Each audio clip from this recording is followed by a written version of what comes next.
Le prince Harry est en maudit contre les tabloïds parce qu'on ne respecte pas leur vie privée à lui et à Meghan. Il veut une vie privée, tu comprends-tu? Oui. J'aime comment tu dis Meghan. Oui. Meghan Maple.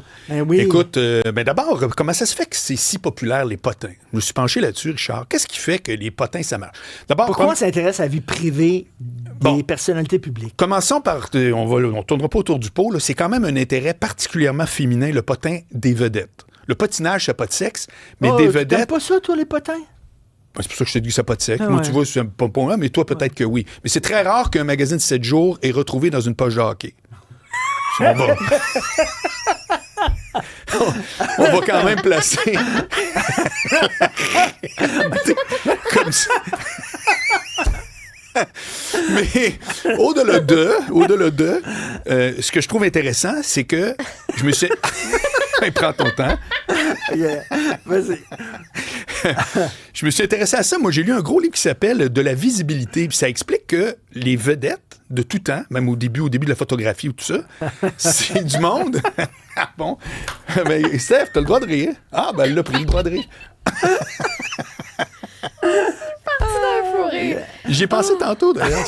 Ça tombe bien. Bon, vas-y. C'est que on n'a pas accès à la vie de gens qu'on connaît. Oui. Comprends-tu? Toi puis moi, on se connaît. Steph, je la croise souvent. À un moment donné, dans le couloir, tu peux juste dire « Ouais, puis ça va, ben, t'as l'enfant. » Mais les vedettes, on sait rien à part ce qui nous est donné par leur médiatisation. Non, mais ce qu'on veut savoir, c'est ils ont-tu les mêmes problèmes que moi? Ben, exact. C'est exactement ça. Ils ont-tu les mêmes maudits problèmes dans la vie que moi j'ai? Est-ce qu'ils sont tout au-dessus de tout? Ou bien tout à coup, les Beckham, chicane de famille, il s'en va écrire « Mes parents, c'est faux-né, tout ça, c'est faux » ou whatever. Alors, moi, je trouve que c'est intéressant comme phénomène parce que c'est de la com, c'est de l'humanerie, puis c'est du relationnel. C'est que ça me surprend pas, comme je te dis, que ce soit un peu plus féminin, c'est que c'est un intérêt souvent qui est plus femme que homme. Maintenant, moi, ce qui m'a beaucoup intéressé, c'est la relation non pas du public avec l'artiste ou les médias, mais les artistes versus les journalistes et les médias. Bon, mais regarde, qui vit par l'épée, meurt par l'épée. Ça, c'est ton point. Si t'es tout le temps en train de faire venir les médias à ton mariage, à ton souper, à ton ci, et ça. Puis quand ça va bien, là, t'alertes les médias, puis les photos, tout ça. Plains-toi pas quand ça va mal que les médias sont là. Alors, tu n'as pas à t'en plaindre parce que c'est normal que ça arrive, mais je suis pas d'accord avec toi. Ah non? Non, je vais t'expliquer pourquoi. C'est Nathalie Petrovski qui avait écrit ça à un moment donné, il y a plusieurs années, quand elle avait une chronique dans la presse. Puis elle avait parlé de Marie-Mé, qui avait refusé de parler de sa séparation avec elle. Oui. Et elle avait dit exactement ce que tu viens de dire. Elle avait dit... Quand ça va bien, tu veux voir les médias puis t'en parles. Oui. On a fait un beau voyage, tu montres tes photos puis tu parles de ton voyage. OK. Ben voilà. Bon, parfait. Mais ça a fait son affaire à elle. Voyons, c'est ça, je pense que c'est mon téléphone qui fait des... Donc, excusez-moi, là. Donc, tu disais... Elle décide de parler. Ouais, OK. Ça fait bien ça. Oui, exact. C'est que là, toi, ce que tu dis, c'est si tu es contente de passer dans les médias pour ton mariage, tu devrais accepter de passer dans les médias pour ton divorce. Mais Richard, c'est toujours un donnant-donnant, ça. C'est-à-dire que si moi, je veux que la presse, demain, fasse une pleine page sur Marc Boilard, où en est-il dans son projet de one-man show, puis qu'ils disent non, ben fin de l'histoire, hein? C'est-à-dire que le mariage de Marie-Mé, dans l'exemple, ben ça faisait l'affaire de Mme Petrovski de l'avoir. Donc, ça faisait l'affaire des deux.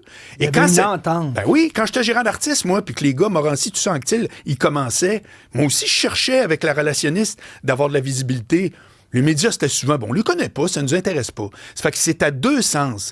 Ça fait que c'est pas juste, là, l'artiste veut qu'on parle de son mariage, nous aussi, et quand c'est nous, les médias, qui décidons, ben à ce moment-là, ce sera oui, non, peut-être. Ben non, ça marche pas de même. OK, mais tu sais, dans le cas du prince Harry puis de Meghan, faire le tour des talk shows puis dire on veut notre vie privée. C'est très ironique. Ben arrête de faire le tour des talk shows, femme ta gueule, puis reste chez vous. C'est incroyable. Vraiment, là, de faire comme là, on va aller vous dire à quel point tout le monde s'en régale. C'est le potin numéro 1, comprends-tu? Mais, les potins contre les artistes. Hey. Mais eux autres, quand même, c'est allé loin parce qu'il y avait des écoutes électroniques. Là. On écoutait leurs conversations téléphoniques. Non, mais on a entièrement le droit de se plaindre de ça. Ben oui, parce que là, on n'est plus dans le consentement de rien. Là, c'est illégal totalement. Totalement. Là. Moi, mon point, c'est juste de dire que c'est pas vrai que les artistes ont juste à peser sur un bouton pour avoir la visibilité qu'ils veulent.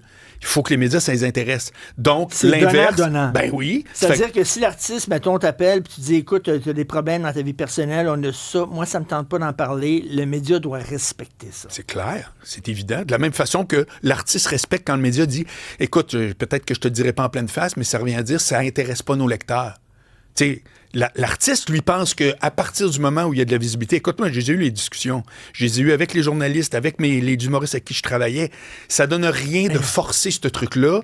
Si effectivement le média pense que ça intéressera pas nos lecteurs, à tort ou à raison, t'arrêtes. Là. As-tu déjà vu le film de Jean-Claude Lard, Parlez-nous d'amour, sur les coulisses des journaux à potins puis du showbiz et tout ça? C'était fait avec Jacques Boulanger. Une fiction, pas un documentaire. Le scénario de Michel Tremblay. OK. Et le scénario est inspiré de toutes des histoires vraies. Michel Tremblay parlait à plein de monde, puis c'est toutes des histoires vraies.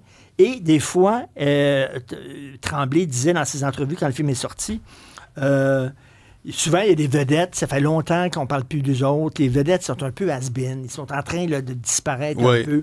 Téléphone, ça se faisait à l'époque, dans les années 60, 70. Téléphone, journal à potin. Écoute, je vais te donner un 200$, là. Peux-tu écrire sur moi en disant je fais une dépression nerveuse, mettons. Là. Okay. Je vais au moins être dans le journal. Je vais être là. Je vais être encore dans le public. Je comprends. Et ça se faisait comme ça. Les artistes payaient les journaux à potins pour que les potins disent il s'est fait voler la semaine passée. Okay. Juste pour dire que tu avais justement de la visibilité. Pour que tu restes là, c'est ça. OK, bon. Ça se faisait à l'époque, mais puis aujourd'hui, je suis convaincu que non. Là, on n'est plus là. Non. Mais donc, qui vit par l'épée, meurt par l'épée, Non, je suis pas d'accord avec ça. Okay. C'est que c'est donnant-donnant. C'est-à-dire que si le média il est content d'avoir de tes nouvelles, il faut que ce soit les deux. Si, après ça, le média dit « Hey, on voudrait en avoir encore des nouvelles », parce que quand l'artiste veut des nouvelles, le média décide si ça l'intéresse ou pas, puis ils ont le droit. C'est vrai. T'es encore convaincant? Ben, c'est ma théorie. Ben, coudonc. T'es un gars de théorie. Un gars de théorie. Merci beaucoup, Marc. Salut.